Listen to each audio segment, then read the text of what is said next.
Hi, everyone, and welcome to the Office Hours Tuesday Focus for date code 260505. We are calling this show Makers Who Stream. The maker movement has long celebrated the practical side of using technology to create or adapt physical objects. Sometimes that gets expressed with tools like 3D printers and such, but it's also taking traditional processes and even crafts and things like that and fostering an online community of interest around them. And that's our kind of topic for today. Specifically, we are going to dive into woodworking. Now, some of you know this show's reader, Cindy Drozda, is an extremely talented woodturner who has taken us into her shop and the outstanding video instruction rig she's built around her lathe. Well, today we're taking that discussion a good bit farther, as she has invited other members of her wood-turning community to discuss how they approach building a YouTube audience and crafting on maker platforms.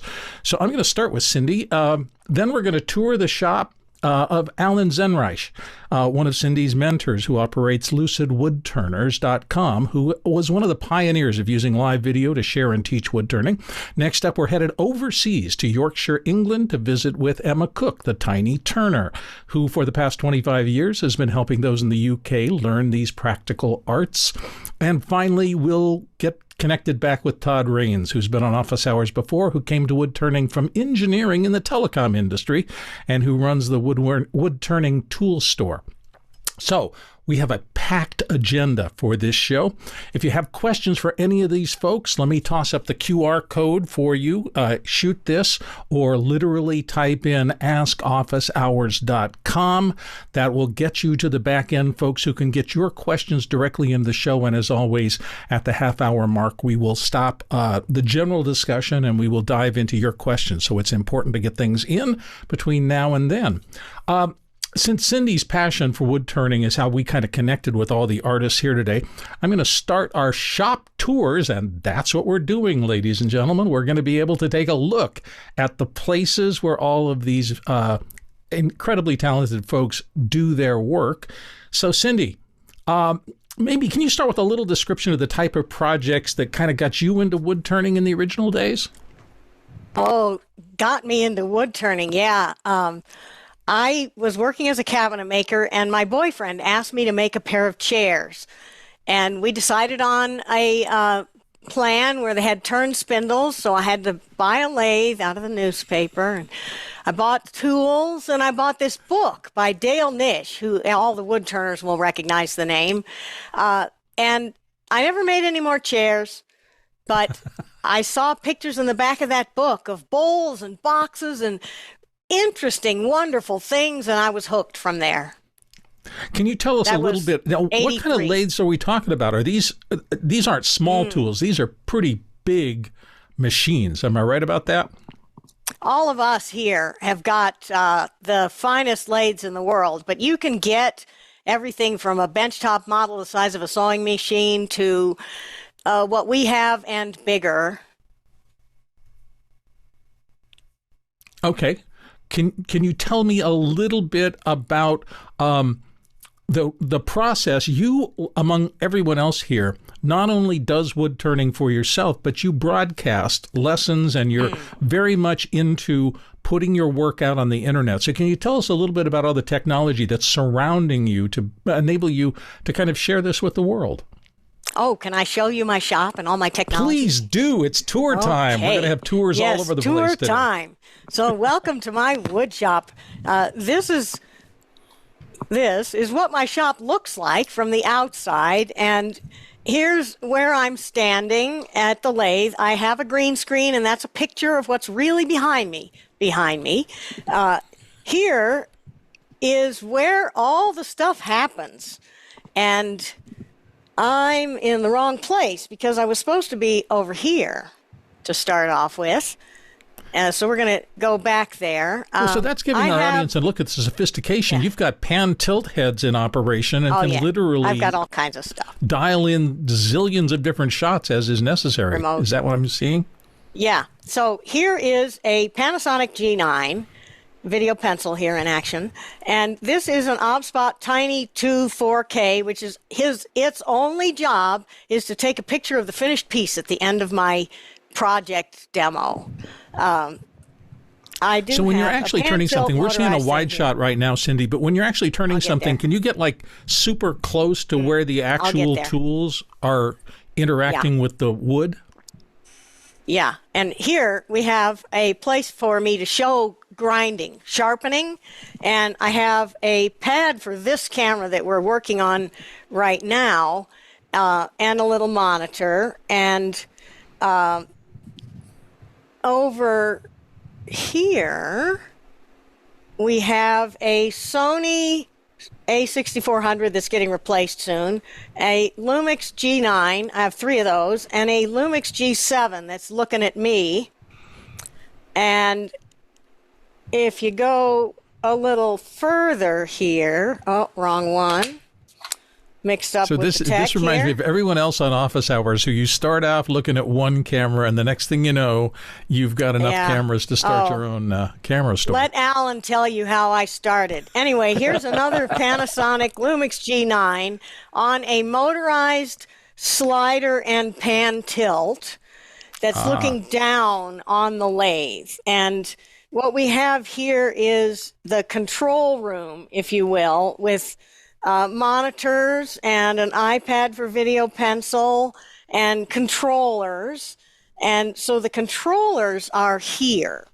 I also have remotes like this one for cameras, pan tilts, focus, and zoom. Most of them focus with the Lumix Tether software. I have lens motors. I call it a follow focus, but it's really a follow zoom. Here's for one camera, and here's for 2 others. Most of my cameras are coming into vMix with the vMix virtual PTZ. They're 4K inputs, and I can digitally zoom 2x and stay with a 1080p output. This is for the motorized slider, the motorized pan tilt. This joystick controller thing here is moving within my 4K image, and it's a very sophisticated setup, and I'm kind of getting the feeling that you've gone to all this extent because when you're trying to teach somebody how to do something as fine as very careful chisel work on a spinning thing, angle of the camera is probably critical. Am I right about that? Because it is. If you're saying, look at this. I want to be able to show a different view here, and then another different view. And my flying key wasn't supposed to be in there, so I can take things in and out. I have a thing in the upper corner there that shows the RPM of the motor. So you'll actually know how the speed is reading out. And again, that's something that is really useful for the people you're teaching. So the viewers know what the speed is. Yeah. And it makes perfect sense. I can push another button and it digitally zooms in, or use the joystick, and another button will set that. So we can easily see that circular form, if you were turning on that, we would have an extraordinarily close view of exactly how you're working the wood. You didn't turn the cap. Do you want to see some of those instead? The close views of things? Like I can, you can't see it there, but I can use that follow zoom motor, and then I can go over to, I think it's here, and Lumix Tether on the touch screen. If I put that in the overlay here, and we go can to tell this you have more controls than I do, which makes me horribly jealous. That I want I you to can know focus. One touch focus there. So it's a combination. You have to know your craft. You have to be able to work with the wood, but you also have to pay attention to all the technology surrounding it. And at all the same time, we should mention this throughout the show, you're working safely because these are high speed, very powerful machines. And if you're not working carefully and with focus, you can get yourself in trouble pretty quickly. Yes, and that's probably my 5 minutes up, but please do ask if you're wondering how I show different things. What it feels like to me is I'm making something. I'm basically telling the story of how I make it by hitting buttons that will show a different view, show a different angle, zoom in, zoom out, move around so that I can show what I want them to see at any moment. As we've always been told, making video is about telling stories, and all of this is in service to that. So beautiful. Thank you so much for the tour. Let's move on, because we've got 3 more of these to go. Next, we're going to Alan Zenreich. Alan, great to meet you. My goodness, I look just like Todd. Yeah. I can tell you apart because I know Todd, but I don't know you. It's a pleasure to meet you. Now, Cindy has told me a lot about you, that you have a super sophisticated setup that includes not only precision wood turning, but also incorporates some really advanced stuff like laser wood etching and things like that. Can you give me a little bit of your background and how you got into this? And then let's get to the fun stuff. All right. Well, I've been a maker forever. I grew up in the photography industry. And so as a photographer, you had to make everything. You couldn't afford to hire people to do things. So I've been creating things for years and years. And like so many other people, I fell into the wood turning vortex, attended a woodworking show and turned my first pen, which, by the way, is the gateway drug into wood turning. And I had been actually doing online demonstrations. My wife and I collaborate, and we were doing a lot of wood turning jewelry, and she would do embellishments with archival ink. And it creates some interesting issues in that very often we're working on very small things. And so most camera setups were not going to be sufficient for what we were trying to do. So I had to come up with other solutions. And I was kind of instrumental in convincing people that doing online teaching demonstrations from my shop to a club site was actually going to be more productive than me traveling to the club and working on their lathe. They could see what it was like in my shop and with my tools. And it turns out that even if I was on site, people were watching the screen anyway. They weren't watching me at the lathe. Because the you really can't see. View is probably what they were really engaged with. Absolutely. And I can't show you my shop because we're in the middle of a rather exhaustive expansion, an aging in place kind of thing here. So my shop has been totally dismantled during the construction. And in fact, what was my laser demo room, I had to move into my dining room. So in the room I'm standing in right now, I've got 9 lasers. And I play laser Tetris, moving them into position. So most of my time... The lasers have fascinated me. You know, when I was in the Boy Scouts a zillion years ago, wood burning was a little bit of a thing. And so every time I hear about lasers, I think about those old days of holding a piece of hot metal on something and carving my initials into it. This is a whole different universe of that. Can absolutely. You describe it a little? Well, the thing is that there's nothing that we do. I can put myself back in here, I suppose. There is nothing that we do with a laser that is particularly difficult, but it is absolutely unfamiliar, because when I was growing up, my parents didn't have lasers in the house. And so someone may have said, you know, don't touch that hot stove, don't run with scissors, but no one ever said, do not cut PVC with a laser. So when I talk to people, I'm educating them on the kinds of lasers, because different types of lasers do different things. There's a reason in my toolbox I've got both wrenches and pliers. There's a lot of overlap. And you mentioned wood burning or engraving. Well, it turns out that if I just switch back over here, that lasers have taken a big turn. Oops, I want to take myself out. And oh goodness, let me just change to this altogether because it'll make it a little easier. To be able to take a brass coin. Okay, we can see that clearly. Do that with a laser, or that was laser carved, because that's very intricate. That was laser embossed, and now some of the more recent things are doing things like subsurface engraving, where we're actually engraving into a block of canine crystal glass. That's interesting. Does that require two lasers to cross so that it has a point where it's doing some etching, or no? It's all being done on this laser here. This is an X-Tool ultraviolet laser, and the ultraviolet is one of four types of lasers that are being used. And so most of in the last year, I've done 187 demos, and I'm part of the X-Tool Squad program. In fact, I'm one of the original 12. And so in my dining room at the moment, if I cut to this, you'll see that I'm using PTZ cameras. I'm using OBSBOT PTZ cameras. I've got a tiny 3, several tiny 2s. I've got an OBSBOT Tail 2, and I've got an OBSBOT Tail Air. And I use them for teaching. I also use them, we're members of our community theater, so we sometimes have to record or live stream things like workshops or meetings and things like that, and I can show you some things there. But what I've got here is I'm running two different use cases.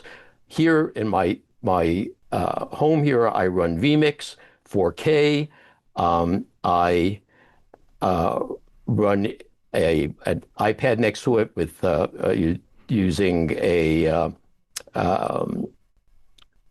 telestration. I've got a little teleprompter here that I put the Zoom screen on so that I can look directly at the Zoom screen and look the audience in the eye. But I also do this at our local Woodturners club. I would have 3 cameras set up. One over here. Oh, actually, the video was showing that. One over here, and one over there. And you can see that I am using the OBSBOT Center app, which is really useful for people that are only going to do something once a month. You see, all of the people here are used to doing demos, but the people that are at a club site need something that's really, really easy for them to work with. And so I've got 3 different cameras, and I can switch between views very, very easily. And the people in the room really enjoy this. The nice thing about it is they're looking at stuff on a large monitor, which has a tremendous advantage that you're not turning out the lights in the room, so people stay awake. So you can see that we've got pan, tilt, and zoom. I'm actually using just a little remote like this. So I'm sitting in the back of the room controlling the cameras with this little remote. Each camera has 3 presets, and it works from there. And when the demonstrator walks in front of the lathe, the camera can track them. So I don't have to try to follow them. I can just click a button on the remote and it just follows them. This truly is technology in service to education. You really, all of you are helping a tremendous number of people explore something that they would never have access to this kind of expertise in. It's impressive from all of you.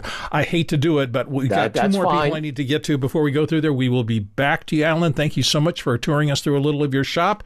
And it is time to turn my attention to the shop across the Atlantic in Yorkshire, England, to the tiny turner, Emma Cook. Emma, welcome to Office Hours. Thank you, Bill. Good to see you. Can you start us off with a little bit about what drew you to woodworking and the type of projects that still keep you excited after, I understand, 25 years surrounded by sawdust? 25 years, yeah, 25 years. So I started out because my uncle got my younger brother into it, and we were always been very close, and I was just nosy. I've always been a kid that used to love crafting.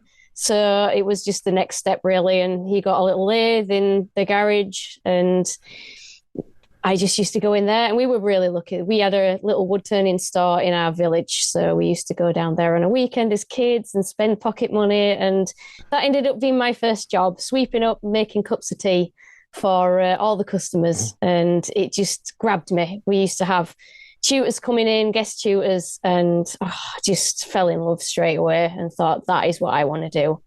Well, it's certainly historically a part of culture and everywhere around the world. In fact, I was thinking about it the other day. That's probably one of the first crafts that any civilization gets to. You know, sticks, pieces of wood and things like that are around, and somebody's going to try to turn them into something useful. What is it about working with wood? Is there something you can identify that makes it so satisfying for you? I think it goes back to what Cindy was saying about telling a story. Every single piece of wood that you work with has a different story. It's had a life. It's a material that's had a life, and you end up with it, and you're kind of giving it its next incarnation, really. And it's very much a process that you work with the material. So sometimes it will determine kind of what it wants to be, and there's no other material that does that, really. I think in stories that I've read, somebody said something about the wood speaking to you, and that's what I'm hearing from you, that it's a kind of a two-way street. It's fascinating. Yeah, absolutely. Can you give us a little tour of your tech and what's working around you? Yeah, sure. So we'll have to excuse me, everybody, because I will quickly explain. I'm a little bit different to Cindy and Todd and Alan because I normally actually have somebody helping me. So my partner, Roy, when just before COVID, we started making videos on the lathe, etc. And then COVID hit, and of course, we kind of expanded into doing a live. So I normally have somebody who drives my equipment. So I use an ATEM for all my camera switching. I only have 4 cameras. 3 of them are fixed. So the front camera you are looking at the moment. Then we have an overhead camera, so you can see my cup of tea. Most important, I really should have shares in Apple because I have like 20 Apple products.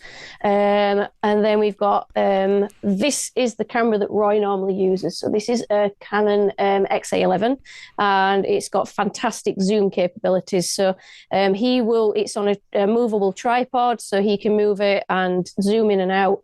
And then we have, for the final fixed camera, is towards the tailstock, the back of the lathe, so that it can get a shot of what I'm making, because I am terrible putting my head in the way when I am filming with Roy. So we ended up having to add that camera just to try and overcome that issue. Before I ask you the next question, I got to know, Earl Grey or something exotic like Lapsang Souchong? What are you drinking tonight? I am drinking Yorkshire tea. I am from Yorkshire. Okay, good. I'm drinking Yorkshire tea. The local council. Absolutely. You know, it was interesting when I saw that you self-described it as the tiny turner. Can you speak to the fact that literally anybody, there are no barriers now into who can do this, and how would you suggest anybody listening today who is interested in the arts of wood turning, how should they start? Well, a great start is getting to know your local club. Because there's a wealth of experience. YouTube is a great way to get inspiration and ideas, but you have got to be careful who you watch, because a lot of people started filming over COVID who might not have had the experience. So the level of instruction that you might receive does wildly vary. So be very careful on that front. And that's why going into the clubs kind of help, because there's people there who can really guide you. And of course, taking tuition, whether it's virtual tuition or whether even better if it's in-person tuition, then that is what I would recommend, really. But yeah, there really are no barriers. Me and Cindy are both very tiny. We stood next to each other. There's only a tiny little height difference between us. I've seen a lot of her work. I have not seen any of yours, and I'm sorry for that, but I know her work quality has not. None of this has anything to do with anything other than, do you put in the time, learn the skills, and can you express something you love doing out of it? I'm going to keep going because I'm running out of time here before the bottom of the hour. So thank you. Finally, Todd Rains, someone who's been on our show before. Todd, can you give us the same kind of guided tour and talk a little about what drew you into the craft? Yeah, sure. Thanks again for Bill and Office Hours for having us here. It's always good to be back. I reminded myself today I was here on second hour, January of 2022, and a lot has changed in my shop since then. So we'll get to that. I started probably 25, 26 years ago. Alan said making a pen is the gateway drug, and it absolutely is. That's how I got started. I was doing a lot of flat work, building cabinets and stuff, and I built a cabinet in the house that needed to, finial post between the hutch and the cabinet. So I bought my first lathe, and the immediacy of turning something in an evening, far outweighed the weeks of doing a cabinet build or something like that. So the immediacy, the spontaneity of turning is really what got me into it. And I stopped doing flat work 24 years ago. So it's an addictive thing. The shop here I'm in is my garage. And if I do sort of a overall shot, I do have a green screen. So that shot you saw was what's behind the green screen, kind of like Cindy's. So my big cabinet's back there, my bandsaws over here and stuff like that. So there's other stuff behind here. But this is really just a small sort of aisle between the tool chest behind here and the lathe that sits here. And then behind there's a big bench. Most of the equipment sat on the bench. We don't have anything sitting on the lathe, otherwise it will shake. So you need to have that separation. And so I've got a little RX100, which is my tailstock camera, that I'm going to show as I'll try and be steady with it. I'm not a Steadicam operator, so we will give this a shot. So here is sort of my view, if you will, the lathe, and then over here I've got a keyboard rest, so my keyboard here normally sits over there. I've got monitor, and we've got a router or a switch back there, Netgear switch. Another monitor, a Stream Deck. I've got a little video assist as a preview, so that's showing preview, so I can switch to that with a Stream Deck. And I do have the Mac Mini, which is running this whole show, and my ATEM on that box back there. And then we get to sort of cameras. There's the headshot camera, Blackmagic Studio 4K Plus. I've got next to it a microphone boom arm, which has the receiver for my Hollyland transmitter that's currently on my handheld here. So this is normally where this RX100 sits. And then above that, we've got a G85 on another stand. And then up above, if I go up to the ceiling, sorry, trying to not make you sick, we've got on the ceiling a slider with a Lumix BGH1 box camera. It's rigged with a fizz, so follow focus and zoom adjustment motors. And then hanging off this wall mount here is a Blackmagic Micro Cinema G2 with a big lens on it, 12 to 200, something like that. So that's 5 cameras, 6 including the Avaya. And I'll put this down, maybe switch to this one for a second. This is sitting on the headstock of my lathe, and this is how I switch the show. And so everything on here is how I switch things. So I can put a picture-in-picture up of the wide shot, which is that G85 that you saw up there. And I can switch whatever goes into there. So we can put in the Avaya camera. We can put in stills up there and flip through the stills. If I pull this out here, you'll see there's a next button, so go to the next. And this is how it kind of started my live streams. I've been live streaming since the pandemic started. It was kind of a get myself back on here a little bit. It was kind of sorry for my loss of words, trying to switch this around. A fortuitous moment when I saw Cindy do a remote demo January 2020. I went out and bought a lot of gear, and the pandemic hit, so I was able to get all my ATEMs, all my cameras, and all that stuff before the pandemic hit. And I think April of 2020 was my first live stream. And I've been doing a live stream every 2 weeks. I think the first few years it was every week, and we switched every 2 weeks. Work is keeping music busy, so which is running woodturning tool store. So for me, I've turned, I guess, my hobby into a business in a way. A lot of people say don't do that, but it's kind of where my passion was. I like the process. I like the tools. I like helping people understand how to use the tools. And so that's really where my drive for doing live streams and this whole setup really came about. So before we dive into the Q&A, tell me a couple little things. Since you are a tool seller as well as that, are there trends that you're seeing from what people are ordering that kind of tell you what people are interested in currently, at least in your part of the U.S.?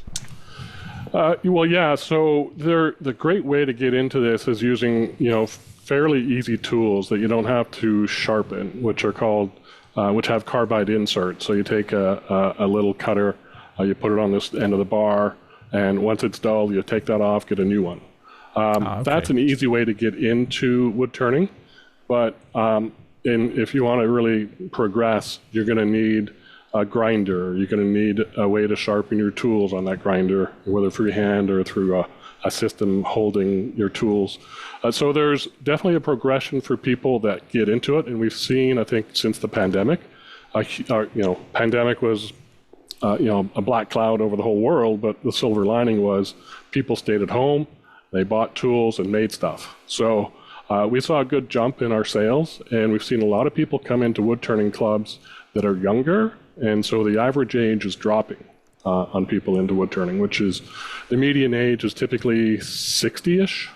So sure, if people we can retire, drop that they're finished with their careers and they want to do this as their avocation for the rest of their life. Yeah, exactly. So we've seen that age drop a little bit over the last couple of years. So people are buying tools that want to get into it, and so both what's Alan the basics? If I get out of this show and go, oh my God, I love that. That sounds like so much fun. What are the basics that you can get in to starting to learn about this with? Yeah, so, a lathe is necessary. So as I think Cindy mentioned, you can get into it on a small lathe. My first lathe was a small 10-inch, which measures the swing, so 5 inches between the bed and the spinny part. And the length of it was not very long, right? So you can get into it for 14-inch bowl on a 10-inch. No. Okay. Exactly. So, but I could do my spindle, which had to be 18 inches, but I had to do it in two parts. So I had to do 4 pieces, 9 inches long, and glue them together. So you can make things work. A few $100s to get into a small lathe. And then you can spend up to $10,000 on one of these lathes. So depending where your budget is, for tooling, you're going to go the carbide insert route. You buy the tools, you buy the inserts, and away you go. You don't need to worry about sharpening.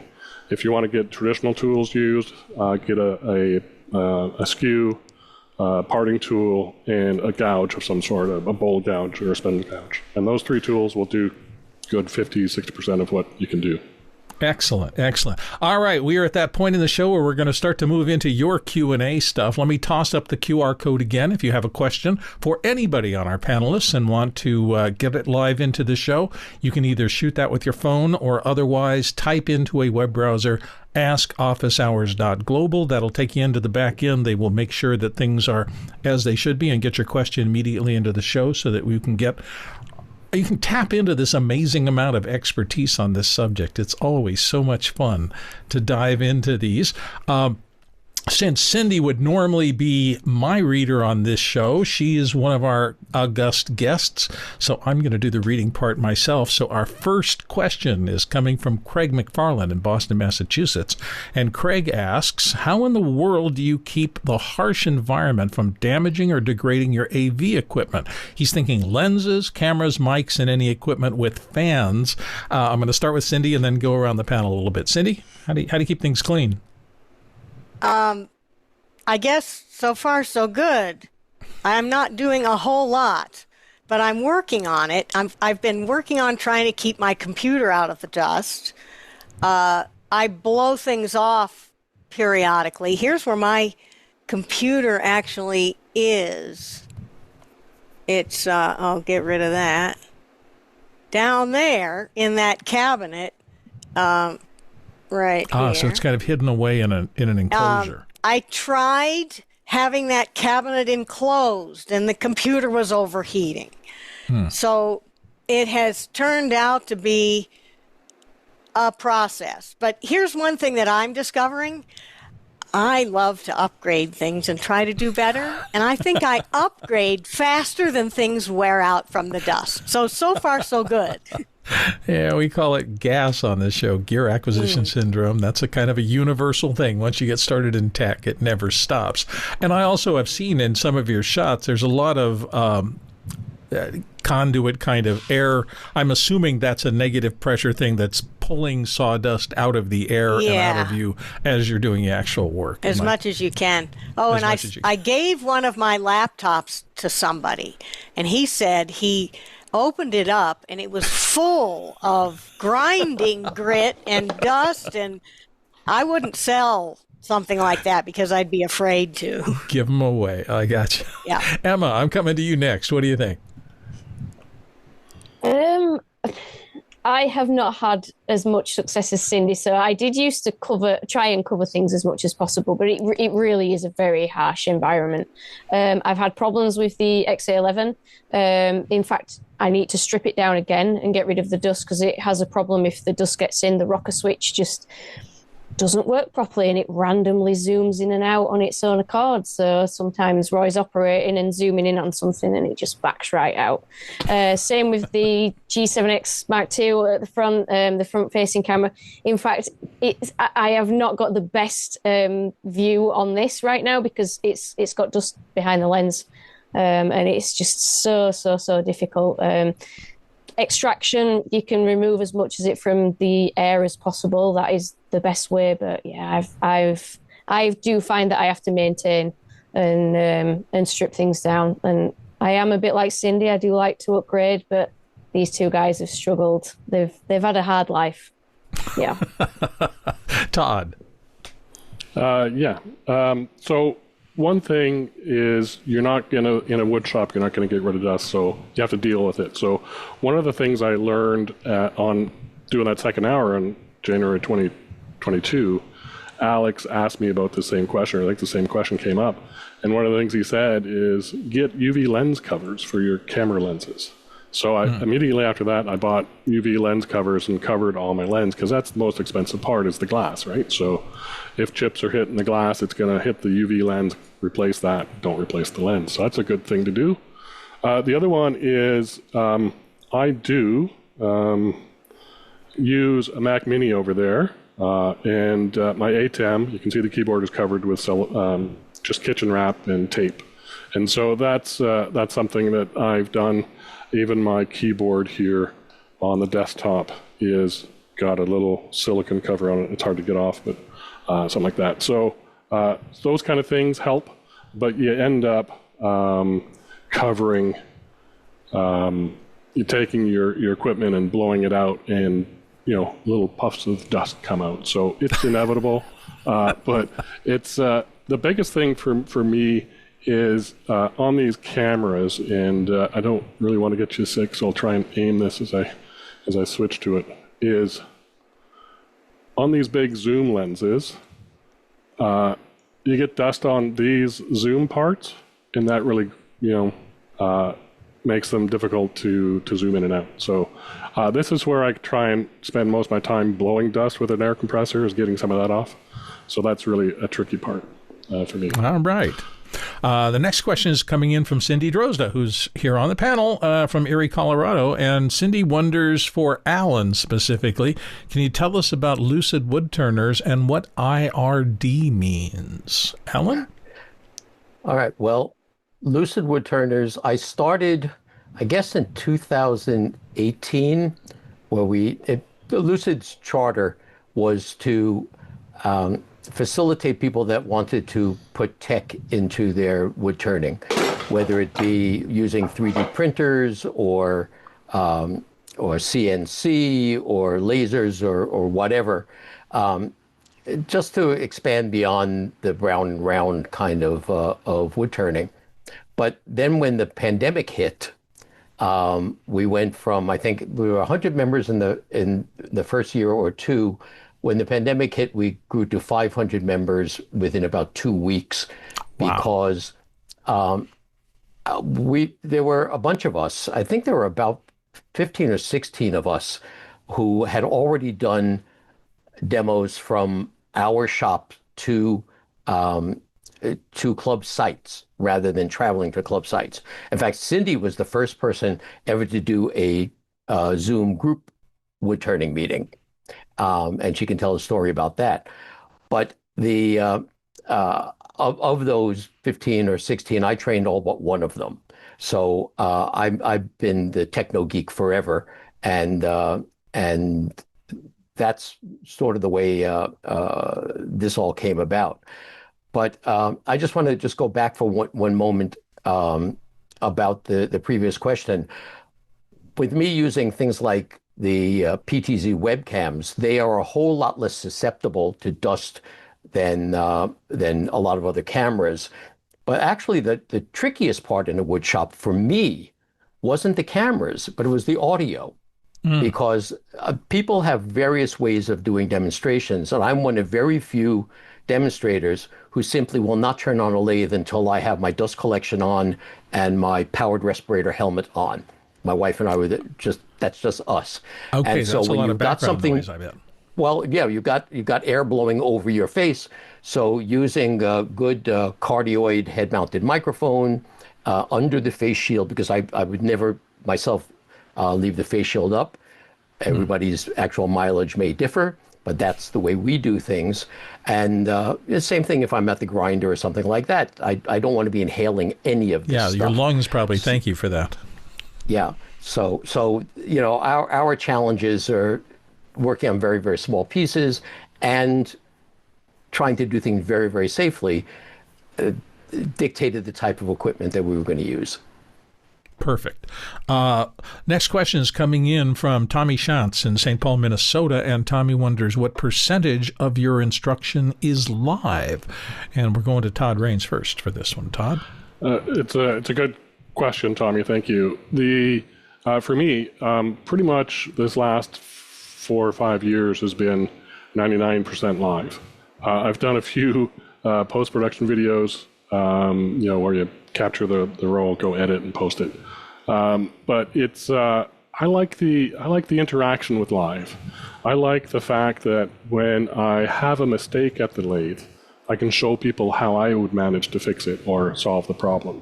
And so a lot of people don't maybe like to show that kind of stuff live, where they make a mistake and you get a catch or something blows up, kind of thing at the lathe. You got to be able to teach people how to react, what to look for, either before and after it happens, so you can diagnose and help them. So mine almost is 100% live every 2 weeks, Friday at 1 p.m. Central. You can find me on my YouTube channel or StreamYard. So, yeah. Nice. Cindy? Everything Todd said, and I would like to first clarify what we mean by live. Streaming is live. If you're in the same room with them, it is called in person. So I used to do lots of in-person stuff, and I don't do it anymore unless you drag me kicking and screaming. I did one last week, and I hope it's the last time I ever do it. But then is it live or is it pre-recorded? And for me, I have done in the way long past some DVDs, and I just do so much better live myself. I'm animated and I'm interested, and yeah, the audience just loves it when you make a mistake, of course. But I like the interaction and everything Todd said, but it's a personal thing. I do so much better. If I have a script to read, I just can't get it through. But off the cuff, yeah, I love it. Well, that's the engaging part that I think people really, it helps them stay in the moment. And about Bill, the mistakes, that just makes it human. Just to add on to that, just quickly, sure. Doing live on camera is and doing what we do behind here, operating cameras and switching, looking at chat, turning all at the same time, takes a tremendous amount of practice. But if somebody wants to get into it, don't hesitate. Just hit record and just go, or hit go live and go and try it. Yeah. But I'd like to make just one little refinement to this, is that Cindy asked about IRDs. IRD was something that an initialism that we came up with in discussions on Lucid, stands for interactive remote demonstration. Because you can go live to YouTube, but you're not people are interacting with you via text. Whereas if you're doing something like a Zoom meeting or vMix call, what you're doing is you're having a meeting with somebody as opposed to broadcasting to them.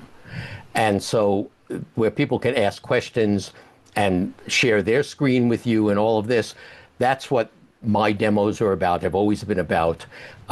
Most of my YouTube videos are sort of proprietary in that they may be doing for the theater or maybe done for a wood turning group. So, I mean, I've been online for 15 years or so, and only probably 5% of all of my YouTube videos are open to the public. So this idea of an interactive remote demonstration is sort of where my sweet spot is, and as opposed to just broadcasting live. Perfect. Next question is coming in from Guy Cochran in Seattle, Washington. And Guy wonders, were there any shows that you watched growing up that you modeled after? I don't remember wood turning shows when I was growing up, but I certainly remember This Old House and all the kind of the construction shows that started really populating everywhere. And Emma, I don't know if were any equivalents. I mean, we had a whole spate 15 years ago of those kind of construction-based shows, but I don't know if that's adjacent enough. So Todd, let's start there, and then I'll come to you, Emma. Yeah, you're right, Bill. This Old House and Norm Abrams and stuff was a great place to start. There's a couple of people that were either, I think, on like public broadcast. One was David Hout. I think he did a wood turning thing back in the 90s. And then David J. Marks out of California did some turning, a lot of woodworking, and I watched a lot of that. And so there's a few people like that have sort of PBS show. There's a guy in Oklahoma, Tim Yoder, that did one on his local PBS channel, all in wood turning. So there are a few gems out there, but growing up when I was a kid, no, I didn't see any of this kind of stuff, but it was more when I was in my 30s trying to build stuff for the house and that kind of stuff. So. Emma, was there anything on the BBC or any of the other television broadcasters in your neck of the woods? Yeah, we had some similar things for DIY and building, but I think over in the UK, what really kind of got us started was there were a few of us who banded together and really sort of helped each other along the way. And then, of course, Cindy was broadcasting, and Todd and people over your side of the pond. And we all kind of just worked from each other, and kind of, I think that's really how it developed over in the UK. We were a little bit behind you guys with the lives, for sure. But +1 for community building, because that's really what it takes for anything. Yeah. I wouldn't know anything about computers if it wasn't for the users groups locally where everybody got together and just said, I have no idea how this works. If somebody figures it out, please tell me. So it sounds like you had the same kind of process with wood turning. Absolutely. Let's go to the next question, and this one's coming in from Josh Kaufman in Pittsburgh, Pennsylvania. Josh says, Cindy, love the on-screen tachometer overlay for our guests. How has viewer feedback guided the evolution of your setup, and who is more demanding, your audience's expectations or yours? Sorry, I forgot to raise my hand right away on that one. The on-screen tachometer is very interesting, and it was a total request by the audience. My feeling is I don't need a tachometer to know what the wood's cutting like, but everyone always asks, what speed are you going? What speed are you going? So I get in the habit of this working into my monologue. I'm all the way up at full speed now. I've slowed it down to 500, et cetera, et cetera. So I got this, and let me see if I can show you here. Let's go in and over, and there it is. I put a little box on. This is a Hall effect sensor mounted inside the case of the machine in here. And there's a camera up here whose only job It's the same Avaya that Todd was using for his wide shop shot. Its only job is to look at that and put it in this overlay here, which I can put on the screen or take off, that shows you the RPMs. So, fascinating. Yeah, that, and you know what? But to answer the question, though. Go ahead. To answer the question, who has guided the evolution of my setup, my audience or myself? I think myself more than the audience. I think the audience would have been very, let me get back over here, very happy to just have Logitech webcams out of focus, flickering, zooming in digitally until it was grainy and awful. They would have thought that was fine, but I wanted to give a superior production. I wanted to show good detail, and I wanted to be able to switch, and I wanted a lot of camera views, and I wanted things like a flying key so they could see what was happening at all the times. And so I think me in that balance, but the audience, because I'm in business here, and what the audience wants is like what I got to do. Well, you remind me also of like cooking shows and things. Like my wife's a very good cook, and she'll throw something in when she has a friend over and they're cooking together, and they'll go, "Wait, how much did you put in there?" I'm trying to follow this as an algorithm, basically, and you're just tossing stuff in there because you've been doing this forever. You know exactly how much to toss in. So I'm not. And at all like surprised. a cooking show, we have to quite often, in order to show a complete project, I make 5 blanks. And I'm going to use one in the demo, one's a spare, because you always got to have backup, and then I'm practicing and I'm staging. So there'll be times when I say the hole is 6 inches deep that I need to drill, and I'll start the drill, and then I'll reach over and grab one that's already done. So you're compressing time in the real world by having things in various stages, exactly like the cooking shows. We're not going to wait 2.5 hours while the turkey roasts. We're going to pull out a roasted turkey. Got it. Okay. Exactly. Next question comes in from Leo Mindell in Richmond, London. It is amazing to see the practical use of streaming. Does live or pre-recorded work better with crafts? And Emma's going to start us off here. So I think we've touched on that a little bit already. I've done a little bit of both. I know that Cindy has, and some of the other guys. Pre-recorded is really hard work, serious hard work. It's hard to film because you feel like an absolute idiot staring at a camera with no feedback whatsoever. It's really difficult to get your head round, and you end up doing 27 takes just to say hi.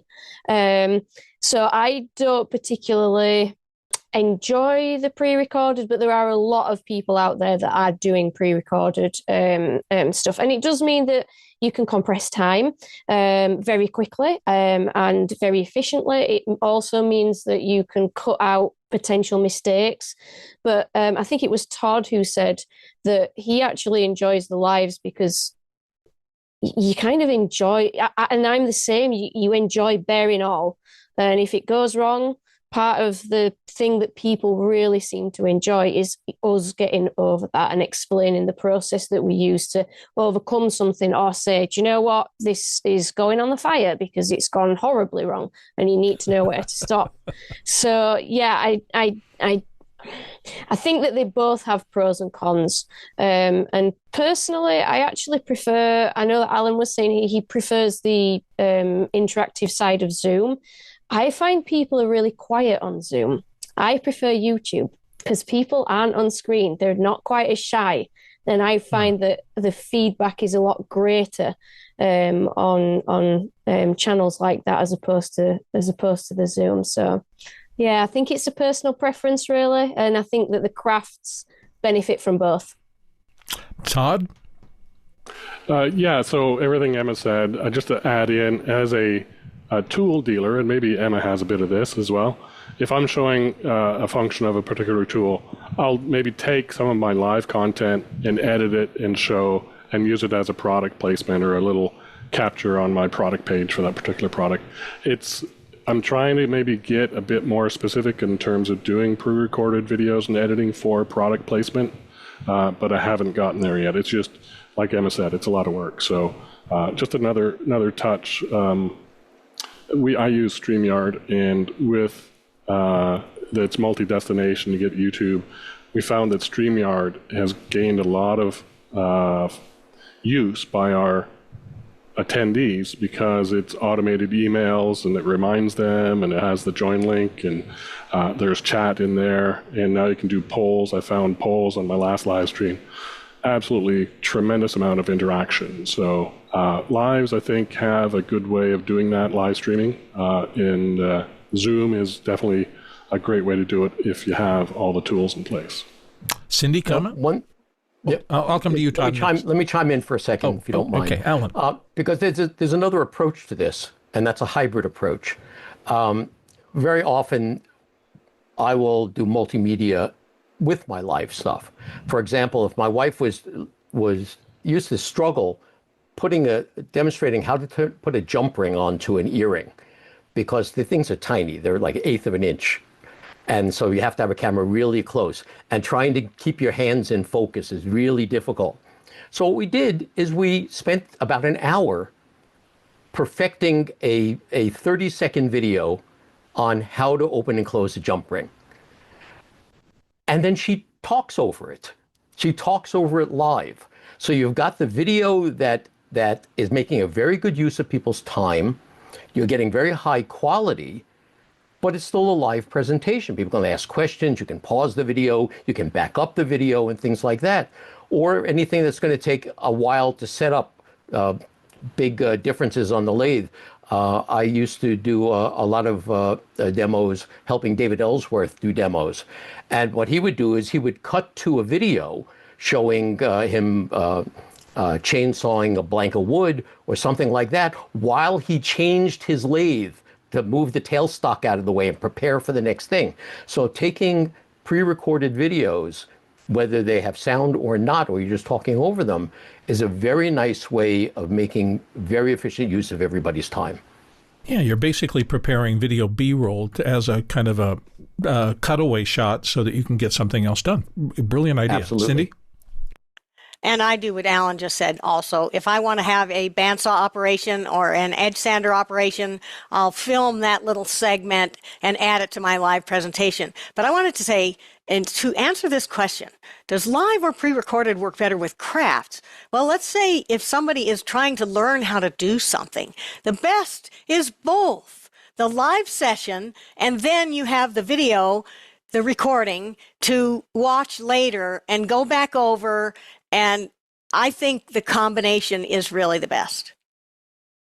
All right, let's get on to the next question. And by the way, I can tell we're flooded with questions in the back end of the system, as I suspected. I warned everybody we're going to go over a good little bit tonight. So we're just going to move up the pace and keep moving here. So Todd McFarlane of Boston, Massachusetts is back with this time. How tuned in to the specific sounds of machines and tools are your viewers? So we're going to start with them.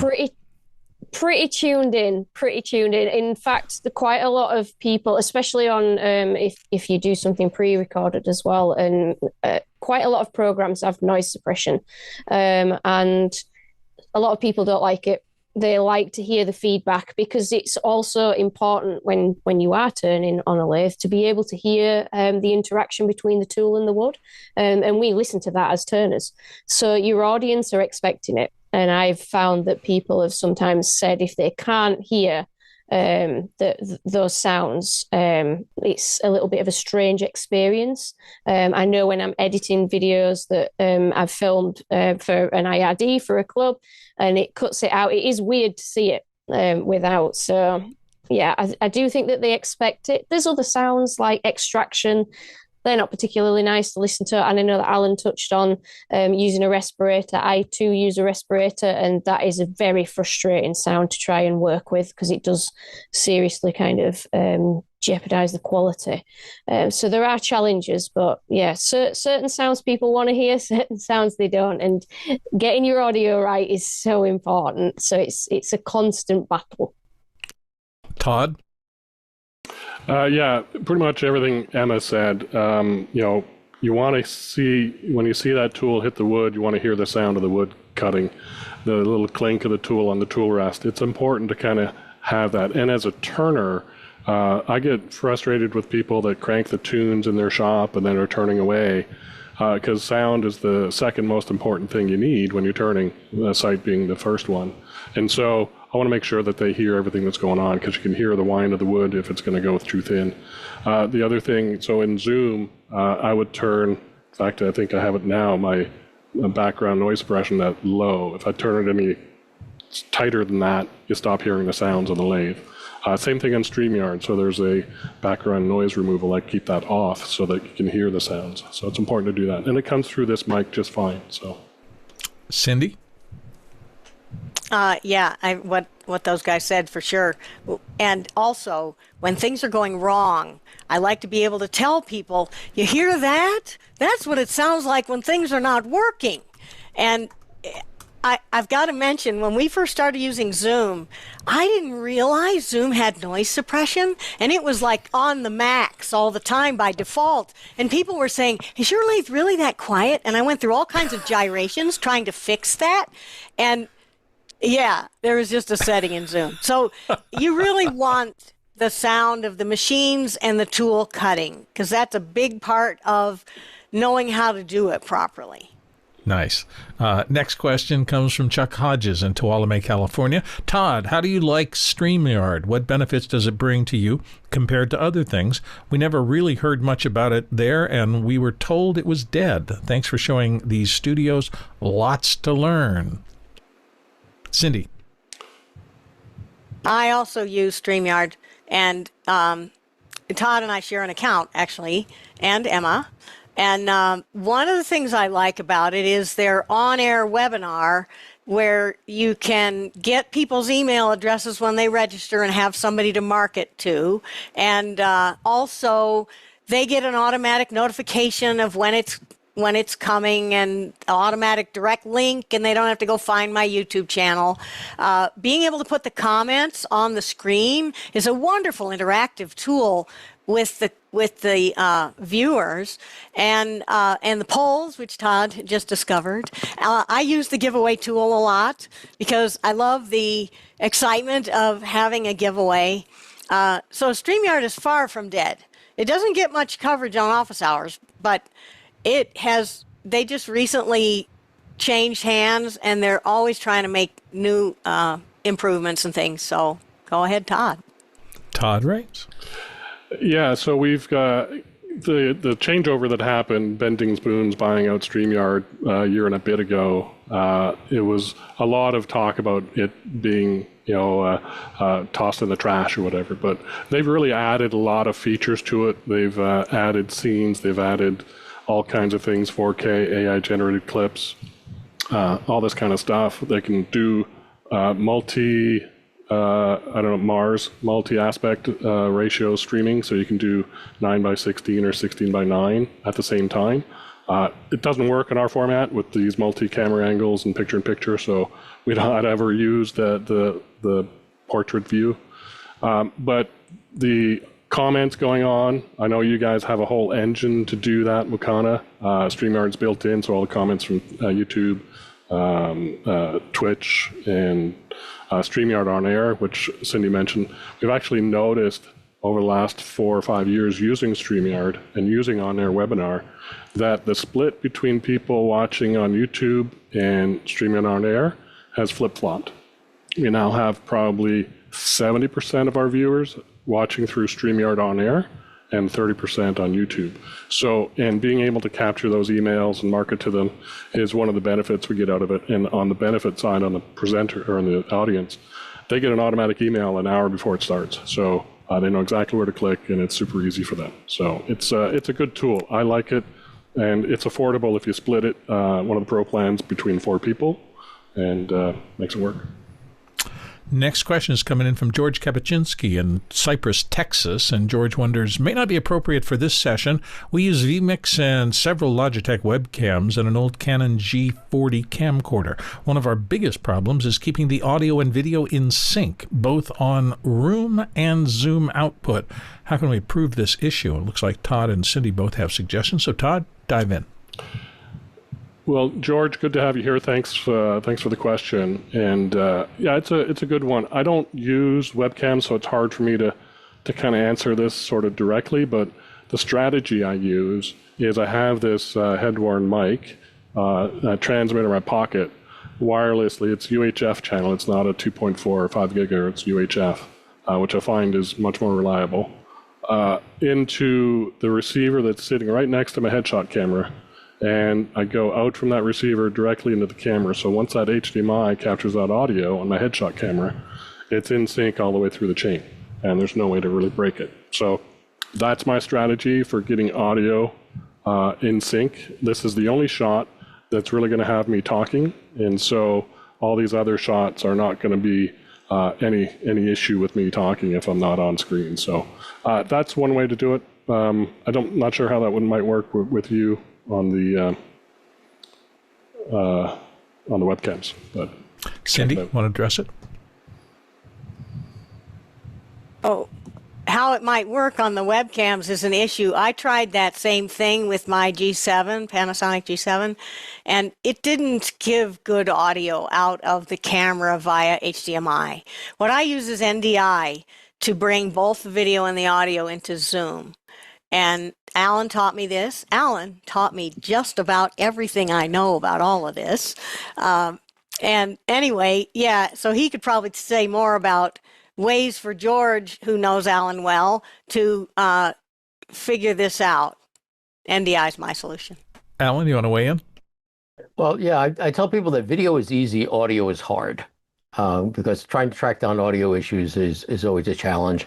And trying to do live on-site audio at the same time that you are trying to show, say, a Zoom session on screen, the speakers in the room will have zero latency latency, and your stream may have a little bit of latency. There are some things that you can do about this. I went on the New Jersey Woodturners on site there. I'm using the Obzbot virtual camera to provide the video source to Zoom. We put the Zoom screen on the large monitor, so everybody in the room is watching the Zoom screen, and that way, if an online member needs to chime in or go on camera, they get to see that. So the audio from both of those, we've got a little mixer, a just mixer, and it takes a line in, so it takes a feed from the analog portion of our wireless receiver, so they hear anything from the 2 microphones that are in the room. And it also takes a feed from the audio out from the computer, so they can hear people that are on Zoom. So the key is to have everybody hearing everything they're supposed to hear and nothing that they're not supposed to hear. And since Zoom suppresses your own audio, you don't hear yourself over Zoom.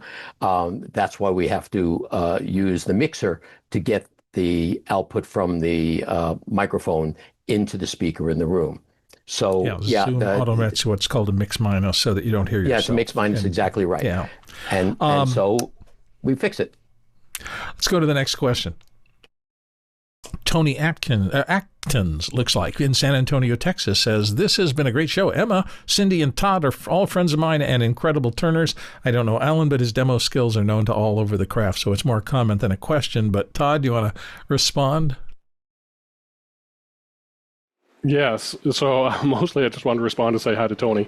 Thanks for the question, the comment, and stuff like that. Good to see you, hopefully at SWAT next year, this fall. And say hi to Nikki.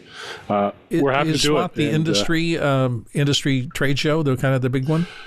It's the second biggest one. SWAT is Southwest Association of Turners, happens in Waco, Texas, every year in August.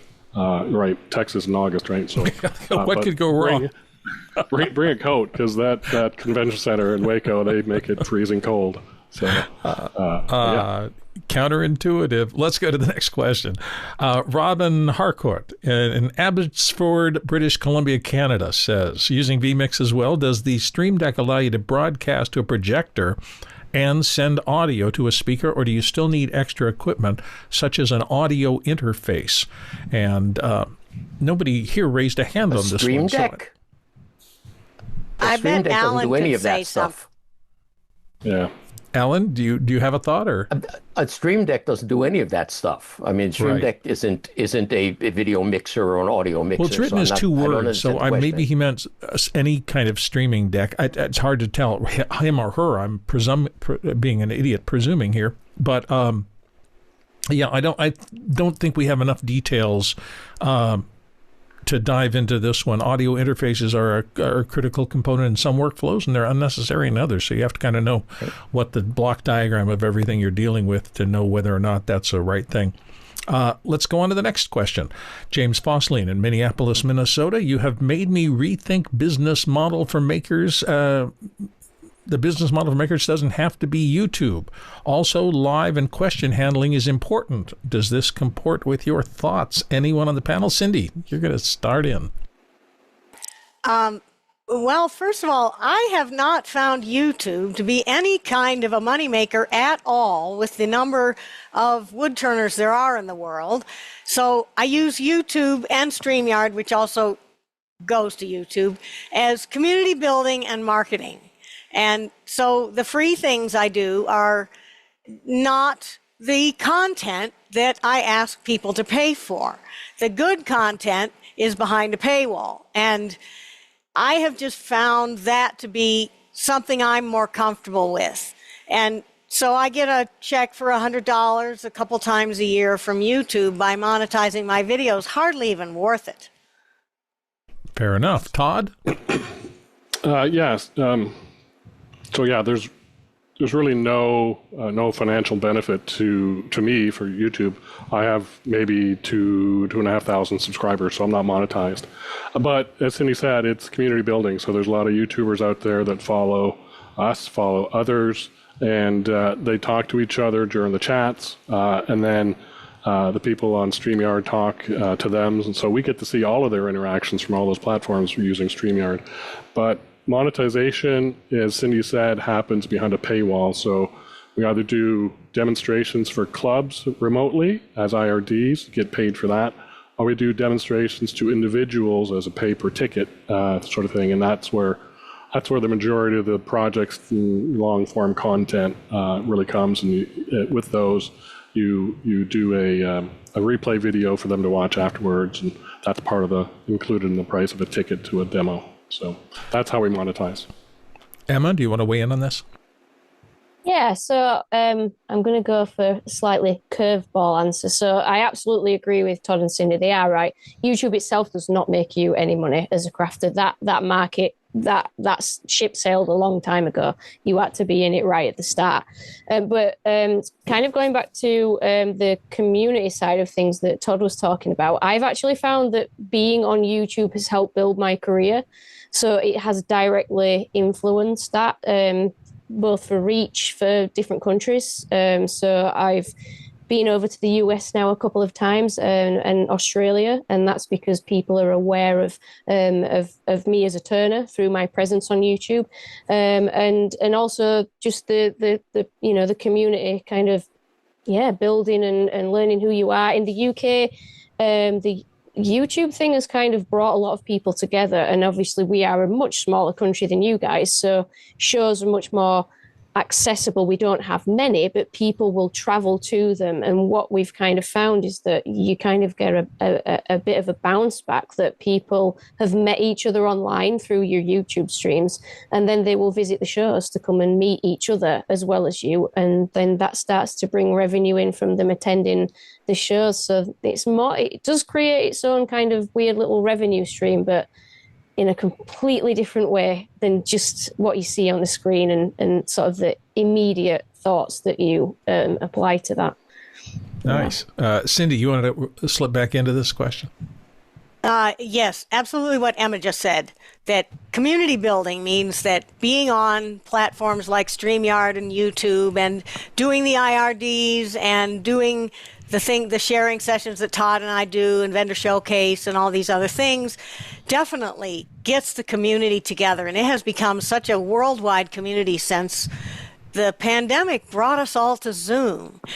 So I wanted to steer the conversation towards community for a bit and just mention how we wood-turning business people discovered that when we share the community amongst each other rather than competing, when we promote each other, and when we are friends working together, helping each other, everyone does better in business. And that's something a lot of people would not have expected.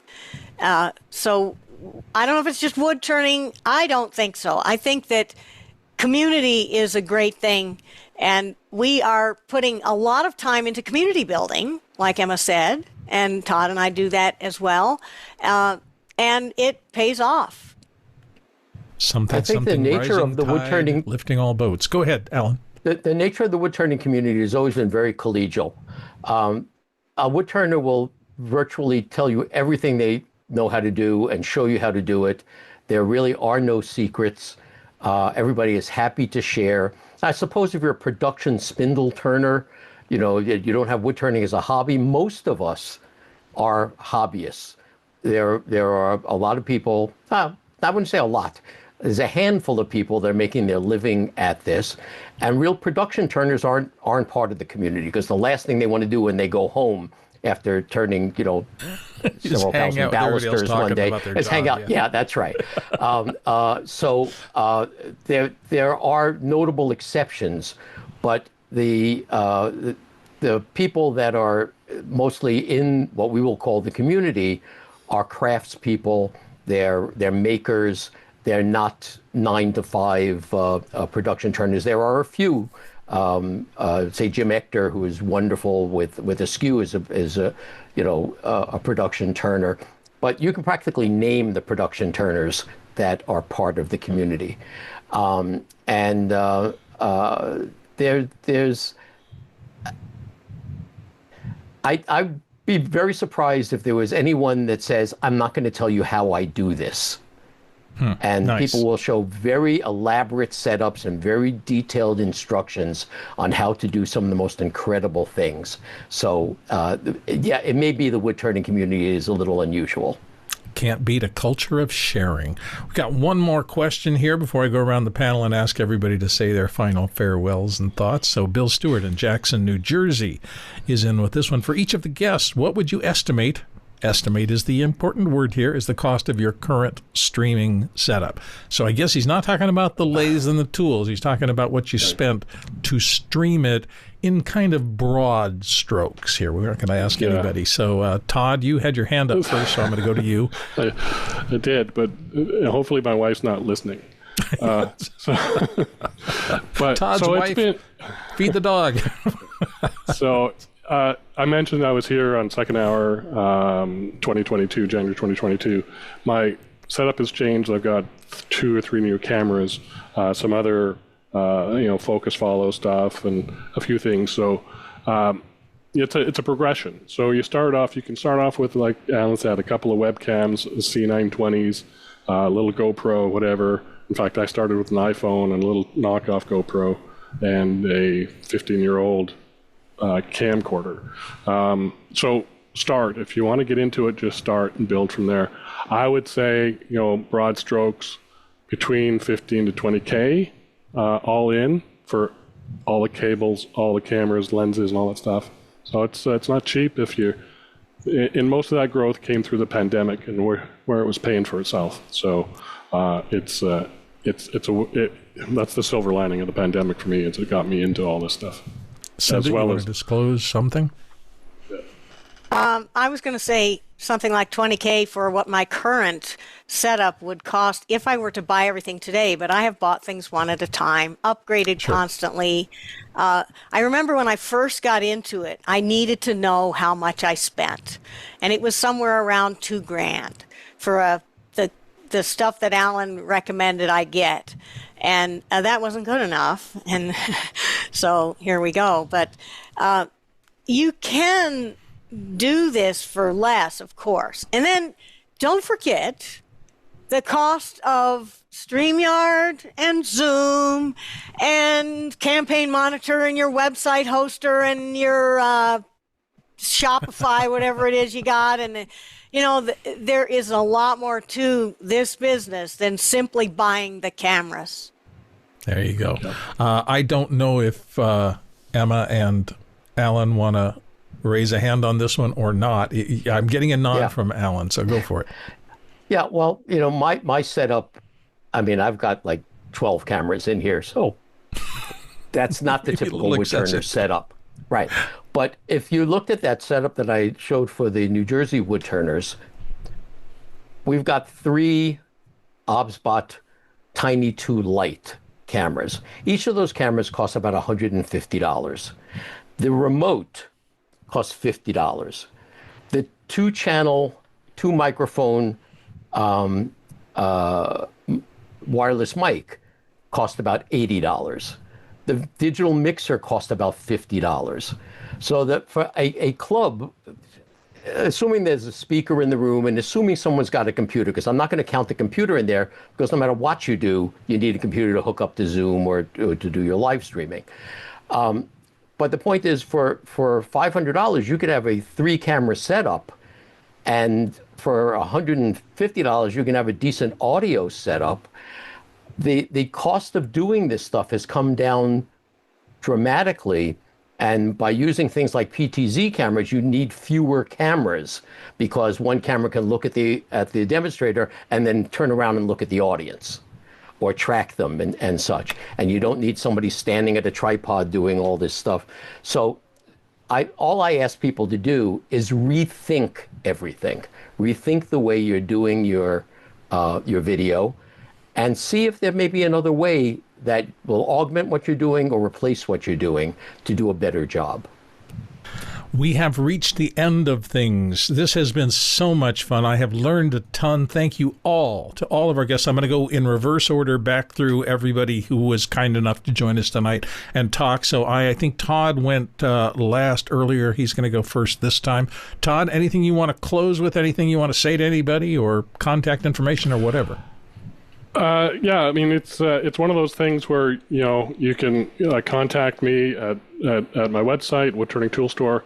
If you got any questions about what happened, what's behind the scene. I didn't get to show, you know, how I control my Blackmagic camera shading with the Stream Deck. I didn't get to show my, you know, camera control on my overhead. So I'd be happy to show that stuff if you want to get a hold of me. Otherwise, if you want to get into wood turning, find a local club, talk to other people that do the same thing, and just jump in. Emma, you're up. Yeah, well, thank you for having me. To start with, I'll quickly answer the last question. Between $5,000 and $8,000. I'm from Yorkshire, so I'm a cheapskate. But I haven't got anywhere as near as much equipment as these guys. But it works. It's all good. I probably wouldn't contact me for setups and things, because these guys have got it really, really sewn up, and they've got a lot more knowledge as to the way that all these different things kind of work. But, you know, if you do want to get in touch, then my website is thetinyturner.co.uk, and there is a contact page on there. If I can help you, I will help you. That's about all I've got to say. So thanks for having me. It's been a pleasure to have you here. That means we're moving on to Alan. Alan. Well, let's see. I could put up my email address, info@zenreich.com. And I enjoy talking to people and helping people reach out to audiences that are not currently being well served. And so that has always been my driving force. What can you do for the people that cannot be in the same room with you? And then it turns out if they're in the same room with me, they're watching the monitor anyway. So, you know, they want to be able to see the cameras I've got inside the lasers, and they want to be able to watch all the progression and things like that. So my use case is a little different than a lot of other wood turners, but it's just a different method of being a maker, whether it be wood turning or marquetry or pyrography or whatever. Let your audience get up close and personal, and that's where we are. And last but certainly not least, my dear friend Cindy Drozda, who works with me here every Tuesday night as the question reader, and we become friends over the course of time. Cindy, what do you want to leave everybody with in terms of your final messages? Oops, I think you're Zoom muted, if I'm seeing the little red... Sorry. Okay. Oops. The classic mistake. Here's a QR code for my website to get a hold of me. I would have loved to show all the ways I control all the stuff, the cameras and all that stuff. But I think that was enough. We covered a lot. Here's also a QR code for I have a Discord. My own Discord server, so if you want to come chat with me on Discord. But what I'd like to leave with is I get rid of that. Am in an exhibition at the Denver airport. If you're flying through Denver, try to walk the bridge between the A concourse and the terminal. It's not just wood turning, it's all kinds of woodworking, and a bunch of our local club members have pieces in the show. And so, yeah, come see some woodworking in Denver. All right, in the Mile High City. So excellent. Yeah. Let's see, last piece of business to take care of next week. We're going to be talking to another friend of mine, Felipe Baez, who I met back when he was employed in corporate communication for one of the huge global business consulting firms.